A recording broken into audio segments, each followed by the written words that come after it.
Hello guys! So for today's video nga po pala ay tayo ay pupunta sa aking area of assignment, ang barangay San Isidro. So ito po ay malayo-layo, galing doon sa ating main office, ang Municipal Health Office ng Bulalakaw.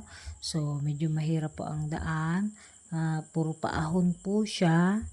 And ayan po, so yan po yung ating ginagawa every time na wala po tayong gagawin sa ating main office. And dyan po talaga ang aming area of assignment.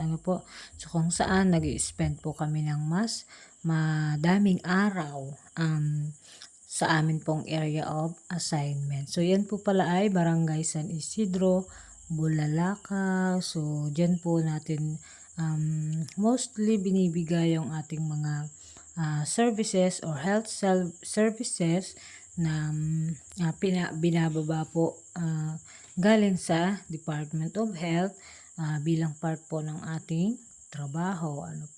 So ayan po siya.